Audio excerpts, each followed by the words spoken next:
en esta reflexión de esta mañana, nuestro hermano, entonces Sergio va a dirigirnos. Adelante, amado. Sí, Señor, gracias, Pastor. Bueno, mis hermanos, buenos días formalmente para todos. Que Dios les bendiga en esta mañana. Que el Señor pues nos ayude. Entonces vamos a estar primeramente orando, y luego vamos a estar leyendo el texto en el cual vamos a meditar.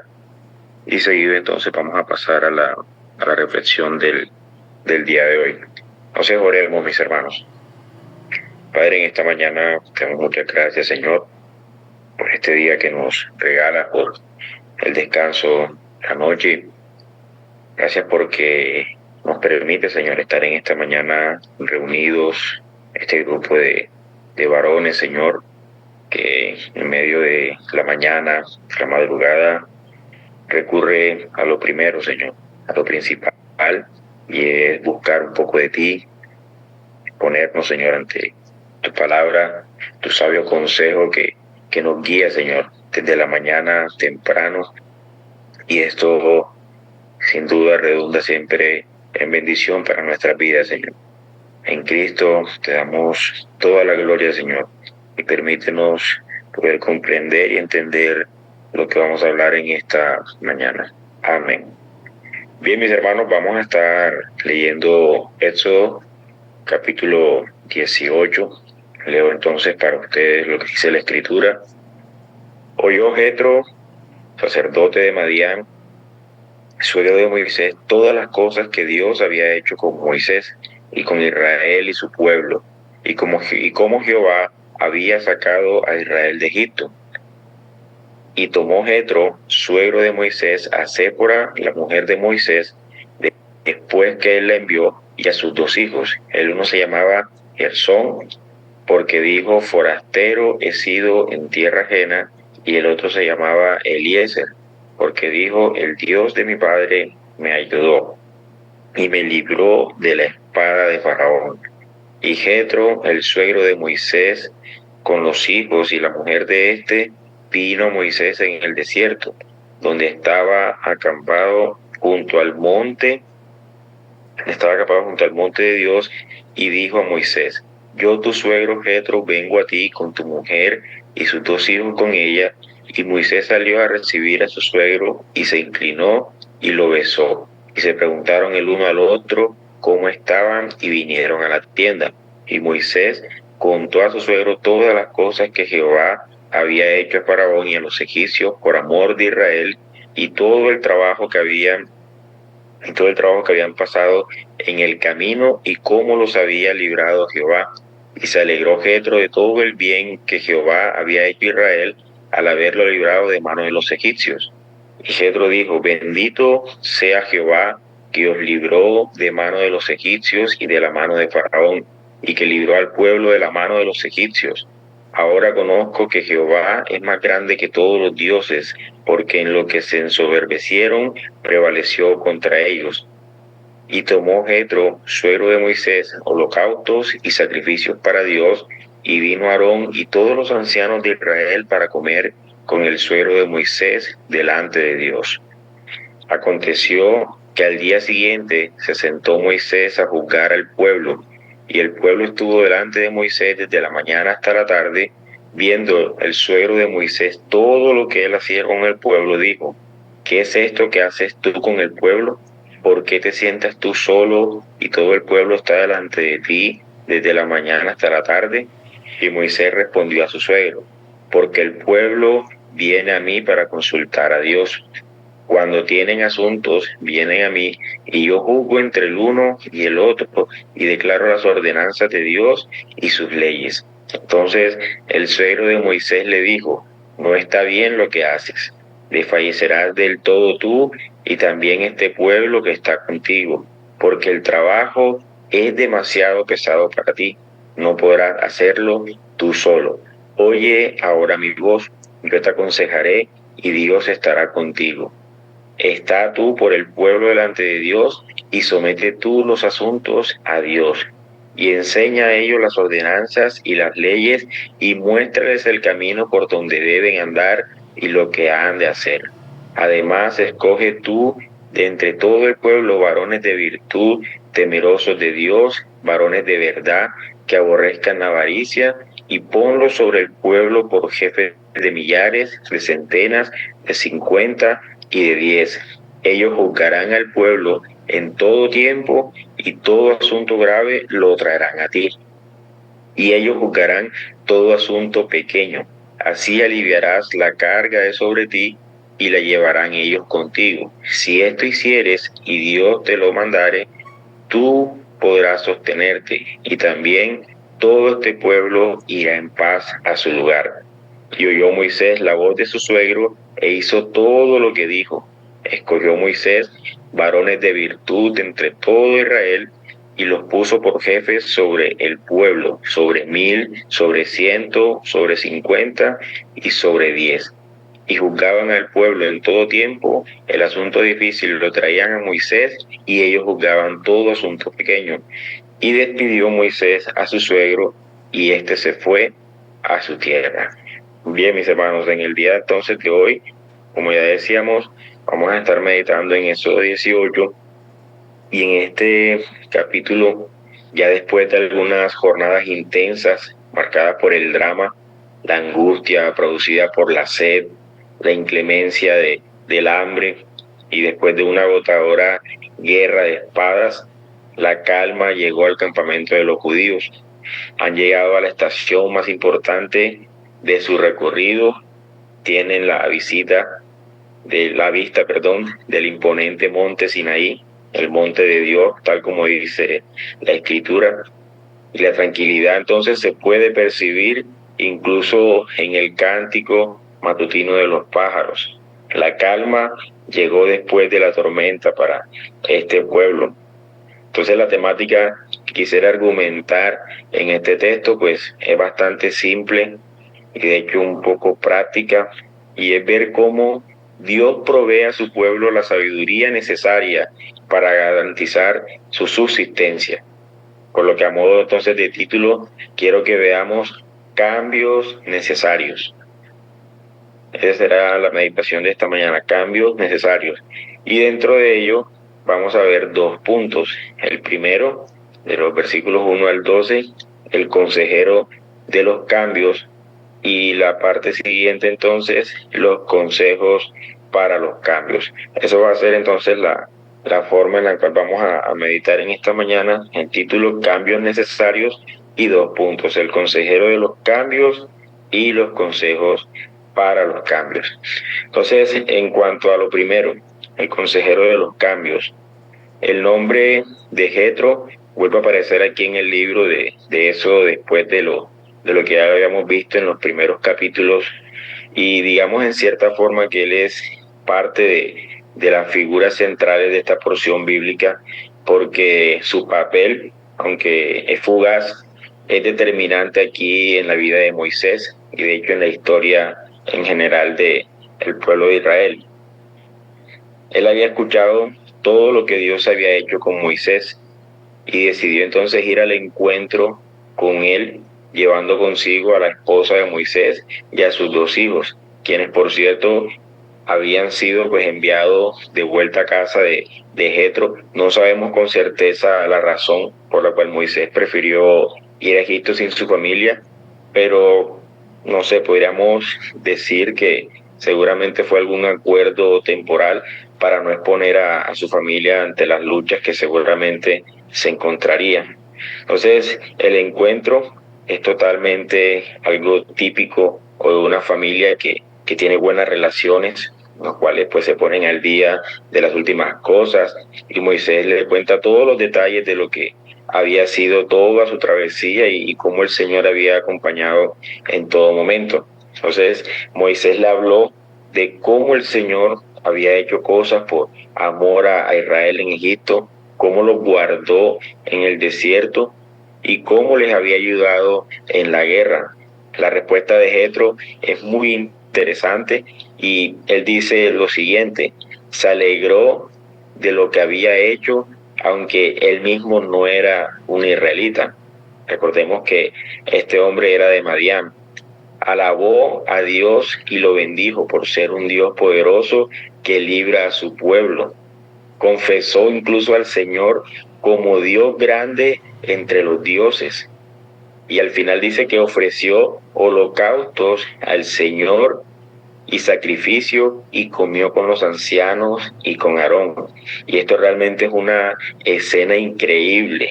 Y yo quisiera entonces quedarme un poquito aquí para que veamos algunos detalles más interesantes. Y aunque Jetro no era un judío, recordemos, él no era israelita, sino era madianita, vemos cómo está aquí alabando al Señor por su grandeza. Es posible que Jetro tuviera algunas nociones de Dios por ser un descendiente de Abraham, pero después de todo era un sacerdote también. Así que era alguien que ofrecía sacrificios, pero aquí por medio del testimonio de Moisés está conociendo a Dios más profundamente.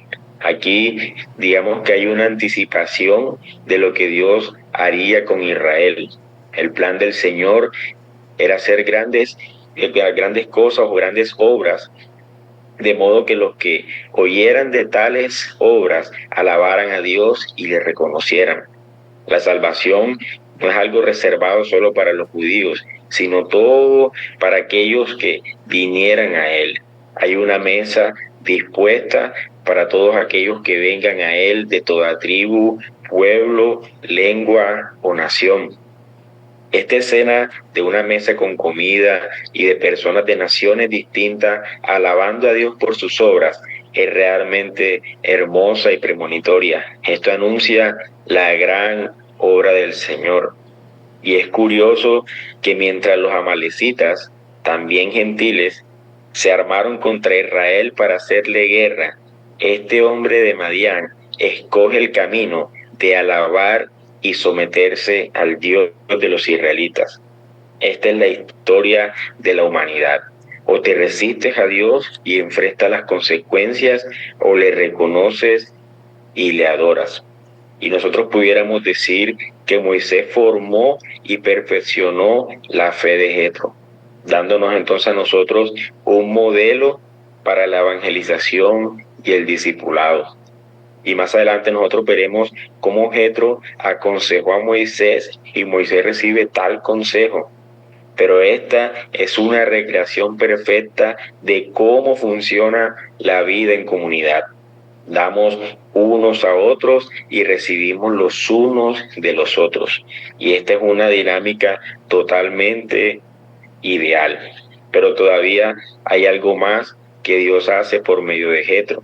Y esto es usarlo para proveer, digamos, una estructura para la administración de justicia de Israel. Lo que nos lleva entonces a nosotros a nuestro siguiente encabezado, que es los consejos para los cambios, de los versículos 13 hasta el final. Entonces a la mañana siguiente, todavía con Jetro en el campamento, Moisés continúa con lo que parece eran las rutinas diarias que él tenía, que era atender a las multitudes desde la mañana hasta la tarde. Y aquí es donde entonces entra esa parte, digamos, de los consejos para los cambios, porque Jetro le hace a su yerno Moisés dos preguntas y que realmente son claves aquí en nuestro texto. Primero le pregunta, ¿qué es lo que haces? Y luego entonces le pregunta, bueno, ¿y por qué lo haces solo? Son dos preguntas, ¿qué es lo que haces y por qué lo haces solo? Entonces Jetro quería entender en qué consistía el trabajo de Moisés y la razón por la cual él estaba trabajando solo en esa tarea tan compleja. Entonces la respuesta de Moisés pues se responde con lo obvio, el pueblo me busca y yo les declaro las ordenanzas de Dios y sus leyes. Y aquí entonces nosotros debemos hacer un pare y hacer una pregunta, bueno, ¿a qué leyes se refiere Moisés? Si este texto se entiende que es cronológico y guarda una relación de tiempo, y esto lo inferimos por las menciones que hace como a la mañana siguiente. Entonces, la ley de Dios todavía no la habían recibido, apenas vamos en camino hacia allá. Entonces, ¿sobre qué se legislaba? Una pregunta que también debemos hacer. Y bueno, recordemos que después de los eventos en Mara con las aguas amargas y el incidente del reclamo por por la comida, Dios dio algunas leyes que debían ser obedecidas. No tenemos detalles en profundo de ellas, pero sí sabemos que eran unos estatutos que debían ser observados. Y además de eso, la ley que ellos recibirían en el monte Sinaí era más orientada a aspectos morales y ceremoniales o algunas leyes civiles que ya estaban en funcionamiento y que tal parece que Moisés era el encargado de juzgar estos asuntos. Entonces es también importante considerar que muy posiblemente las solicitudes se habían aumentado luego de ver el papel mediador de Moisés en la guerra con Amalek. Entonces, siguiendo adelante en nuestro pasaje, aquí tenemos el problema que ya habíamos planteado en cuanto a la primera pregunta, ¿qué es lo que haces? Entonces, el problema era que Jetro, le declaró a Moisés el peligro que era esto, o sea, ¿qué es lo que haces? Y era lo que Moisés hacía, trabajar él solo y atender a toda esa multitud en cuanto a todas las diferencias, a todos los problemas que ellos tuvieran. Y es entonces donde aparece Jetro y dice, bueno, pero Moisés, estás en peligro. ¿Ya? Y dice específicamente en el versículo 17, desfallecerás del todo tú y también este pueblo que está contigo, porque el trabajo es demasiado pesado para ti, no podrás hacerlo tú solo. Entonces es posible que esto sea obvio para nosotros, pero por alguna razón no lo era para Moisés. Y esto es lo que sucede cuando lo que hacemos tiene, digamos, una buena justificación espiritual. Nosotros nunca nos fijamos en lo peligroso que puede llegar a ser el exceso. Y quisiera decir entonces que estar más ocupados no necesariamente nos hace más espirituales. Y esto es una realidad. Jetro entonces le dice a Moisés que él estaba en peligro, el pueblo estaba en peligro, porque en algún momento Moisés iba a ser insuficiente y eso podía traer entonces anarquía y seguramente un caos total. Pero incluso si eso fuera en nuestro tiempo, diríamos que su esposa y sus hijos también estaban en peligro, toda su familia. Entonces, a la luz de este problema, Jetro le presenta a Moisés una solución. Y esa solución es que como buen consejero que es Jetro, no solo le señala el problema, sino la solución de delegar. Es la solución que él le presenta ante esta problemática que tenía Moisés. Moisés era el líder y quien debía someter los asuntos difíciles a Dios. Él debía enseñar al pueblo en general las leyes y por dónde andar. Y esto pues para evitar que las violaran por desconocimiento y reducir así entonces, digamos, entre comillas, las consultas. Él debía escoger entre todo el pueblo varones con las siguientes características, que fueran virtuosos, temerosos de Dios, varones que amen la verdad, que sean confiables, que no sean avaros o fáciles de sobornar.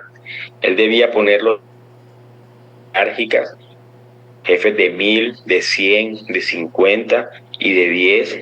Moisés solo debía juzgar los casos que escaparan a esta escalera de autoridad. Entonces, ¿cuál era la meta de todo eso?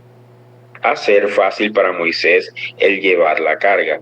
Todo esto era algo que Dios estaba usando para preparar al pueblo, para recibir la ley que venía más adelante de forma más completa.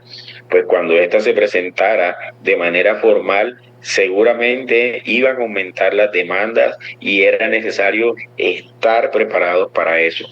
Entonces los cambios que Dios estaba introduciendo eran totalmente necesarios para entrar a una nueva etapa como pueblo de Dios. Así que Moisés, como buen hombre sabio, escuchó el consejo. Y me encanta entonces la forma como lo dice en el versículo 14, que para mí tiene una fuerza increíble. Moisés escuchó a su suegro e hizo todo lo que había dicho. Entonces, esto habla, mis hermanos, de la sabiduría y de la humildad de Moisés, que siendo alguien que hablaba directamente con Dios, no menospreció el consejo de su suegro. Y con esto debemos decir que el orgullo es un terreno duro en el que el consejo sabio nunca florece. Por el contrario, la humildad es una tierra fértil para la reprensión oportuna. El orgullo no escucha porque el orgullo ya sabe. Y esto es lo que no vemos nosotros en Moisés, sino que Moisés escuchó a su suegro e hizo todo lo que había dicho. Entonces nosotros cuando leemos un pasaje como estos, realmente es inevitable verlo como fuente de sabiduría práctica para todo lo que demande trabajo en equipo y administración. De hecho, esta estructura de gobierno, por así decirlo, se preservó en Israel por los siglos y en los días de Cristo y los apóstoles seguía siendo incluso empleada.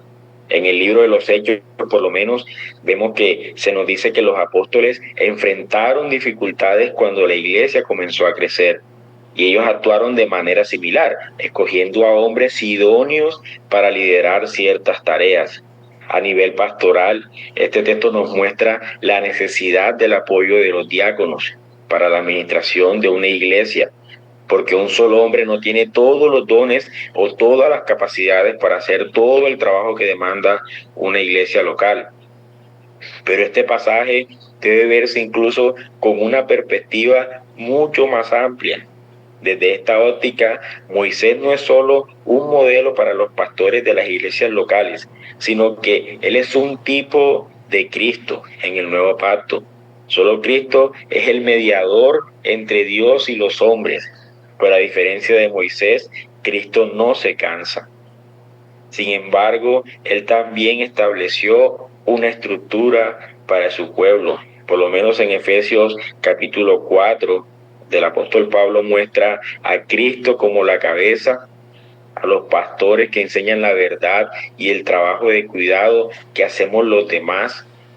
En esta estructura, el pueblo de Dios no depende de un solo hombre, sino que su cuidado depende de cada creyente, cada miembro del cuerpo. Así que mis hermanos, como iglesia, nosotros debemos crecer en la idea de que somos un cuerpo y cada uno es indispensable. Necesitamos el uno al otro. Nosotros necesitamos profundizar nuestro sentido de comunidad, aconsejarnos, amonestarnos, animarnos, orar, exhortarnos unos a otros. Dios no nos diseñó para que cada uno corra esta carrera solo. Eso es totalmente imposible. Nos necesitamos unos a otros para llegar a la meta. Mi hermano, no sea llevado del individualismo de la época. La familia de la fe es un regalo que no podemos nosotros desperdiciar. Así que mi hermano, a modo de conclusión, hemos visto entonces dos puntos dentro de nuestro pasaje en el día de hoy: el consejero de los cambios, que fue el suegro de Moisés, Jetro, y los consejos entonces para estos cambios, y que tenían una finalidad que era el descanso, digamos de alguna forma, de todas las cosas que Moisés hacía.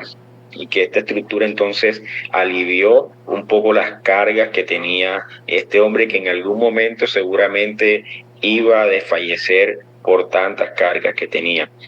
Entonces, finalmente esto nos muestra cómo nosotros como iglesia debemos actuar en comunión, en comunidad, habiendo, digamos, la forma en que debemos presentar un trabajo en equipo, una estructura, digamos, que tiene un propósito en específico, que es el ayudarse mutuamente. Así que vamos a orar, mis hermanos, en esta mañana. Buen Dios, una vez más, Señor, te damos gracias por tu palabra, Señor. Gracias porque en esta mañana hemos aprendido cómo debemos trabajar en conjunto, cómo debemos ser humildes, Señor, ante un consejo, recordando aquel proverbio que nos invita a que el hombre sabio es aquel que escucha los consejos. Así que te damos gracias, Señor, porque tú eres bueno con nosotros al proveernos este grupo de varones, de hermanos, una iglesia local en la cual tenemos con quien apoyarnos, a quien escuchar, amonestarnos los unos a los otros, Señor. Gracias te damos, Padre, en esta mañana, por cada hermano aquí presente, en el nombre de Jesús. Amén.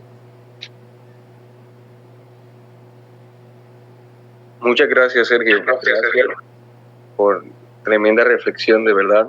El Señor te siga guiando y dotando a ti también.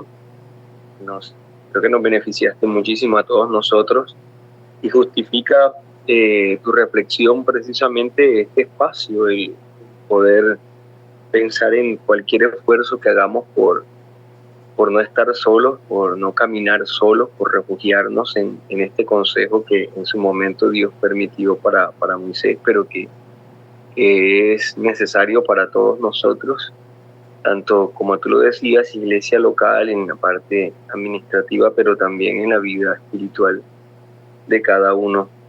Todas las tareas que tenemos por delante pueden ser abrumadoras, pero el Señor no nos ha puesto en este camino solos, nos ha permitido hombres y hombres valientes, hombres temerosos de Él, y hacemos bien en refugiarnos. Entonces, de verdad, muchas gracias por tremenda reflexión. El Señor a ti te siga guiando. Amén, pastor, así es, totalmente. Realmente sí, mientras hacía esto, pues meditaba en eso, cómo el Señor pues se encarga de dotar, de llenar a su iglesia, y lo asimilaba con la parte de Hechos cuando dice que estaba creciendo la iglesia, y pues entonces los apóstoles les tocó recurrir a lo mismo que hizo Moisés. Bueno, entonces busquemos hombres y digamos que Moisés presentó como esa estructura de que, bueno, si estamos cargados, entonces busquemos apoyo en los demás. Y sí, realmente caminar este camino de fe solo realmente es muy, muy difícil, y creo que hasta imposible sería.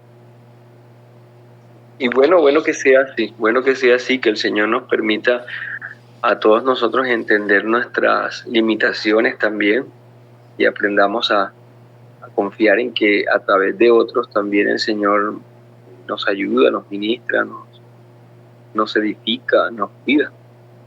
Y de allí pues la importancia de esto, nuevamente, de estos espacios, el permitir que otros dones sean ejercidos, que el Señor también hable y nos guíe a través de otros, es importante.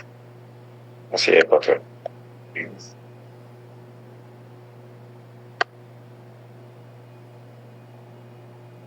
Bueno, no sé, mis hermanos, si alguien más tiene algún comentario o alguna oposición.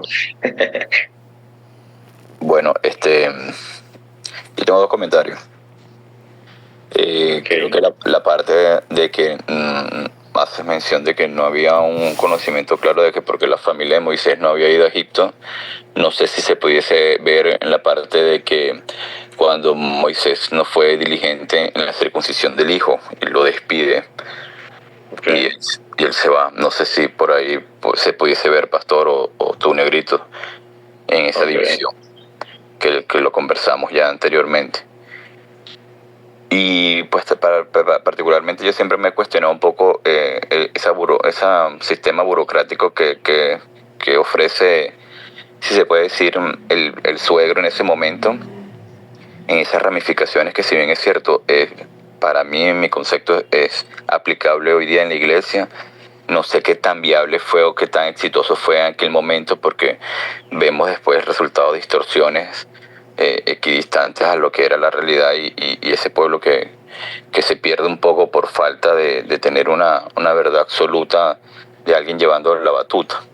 Entonces entiendo todo lo que explicaste y me pareció excelente, me aclaraste muchas cosas, pero siempre a mí me ha quedado esa posición de que si Moisés tenía esa relación tan directa con Dios, como de repente le da más fuerza al suegro, y bien o malo bien, pues él actúa y es obediente y consecuente en lo que le explica en esas divisiones.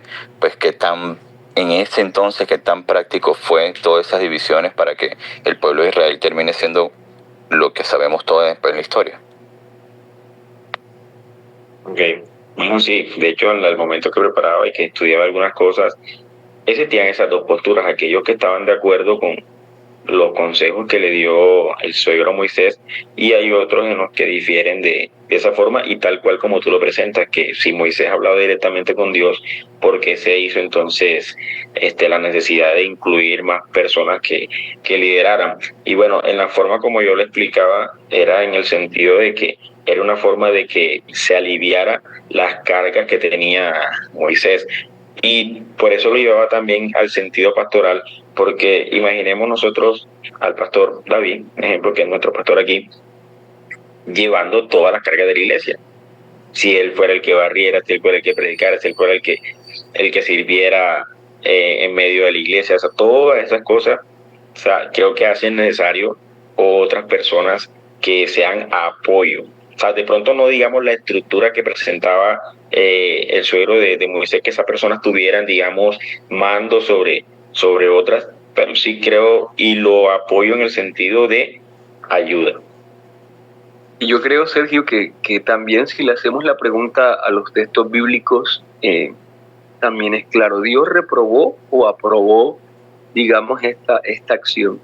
En las escrituras ocurre algo, y es que son las ordenanzas directas de Dios, y uno entiende lo que también se llama ordenanzas indirectas. Las ordenanzas indirectas son aquellas que no vienen de parte de Dios, sino que vienen de parte de los hombres, pero que son dirigidas también por Dios. Y al momento de que Dios las avala, o sea, Dios no las recrimina, entonces con ello las está avalando.